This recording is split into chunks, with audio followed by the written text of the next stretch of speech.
BJP ఒక plan చేస్తే అది పక్కాగా వర్కౌట్ అయ్యేలాగే ప్రణాళికలు సిద్ధం చేసుకుంటోంది అనడంలో ఏ మాత్రం సందేహం లేదు. సరిగ్గా గమనిస్తే 2019 నుంచి 2024 వరకు బీజేపీ ఆడిన గేమ్ చాలా భీకరమైనదే. పైకి జగన్ పాలిస్తున్నాడు అని కలరింగ్ ఉన్న అసలు పాలన బీజేపీ చేస్తున్నారడంలో ఏ మాత్రం సందేహం లేదు. ఎందుకంటే ఆ 5 ఏళ్లలో జరిగిన అనేక అరాచకాలని కేంద్రంలో అధికారంలో ఉన్న బీజేపీ చూస్తూ ఊరుకుందంటేనే ఆ లాలూచి వ్యవహారం అర్థమైపోతుంది. ఇదిలా ఉంటే 2019 ఎన్నికలకు ముందు తిరుగుబాటు చేశాడని నాయుడిని కట్టడి చేయాలని చూసింది బీజేపీ. ఆ మేరకు జగన్ గెలుపుకి పరోక్షంగా అండగా నిలిచింది. సింహం సింగిల్ గా వస్తుంది అని వైసీపీ పిచ్చి కూతలు కూసిన పైనున్న మోడీ ఆశీస్సులు లేకుండా అది సాధ్యం కాదని ఆ పేటీఎం బ్యాచ్ కి బాగా తెలుసు. అయితే ఆ సమయానికి టీడీపీని వీక్ చేసి ఆంధ్రాలో పాగా వెయ్యాలి అనేది బీజేపీ ప్లాన్. కానీ తెలుగు జాతి మూలాల్లో చొచ్చుకెళ్లిన టీడీపీని ఏం పీకలేం అని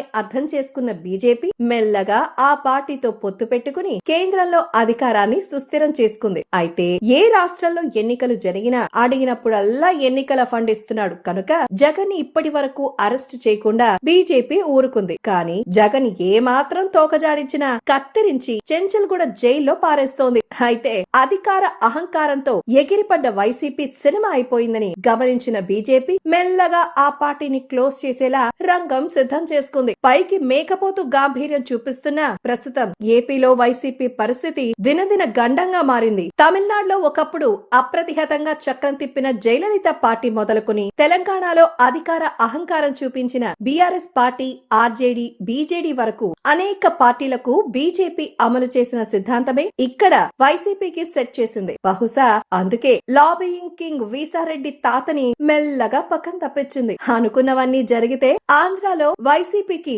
అప్కమింగ్ బర్త్డేస్ ఉండకపోయినా ఆశ్చర్యపడాల్సిన పనిలేదు.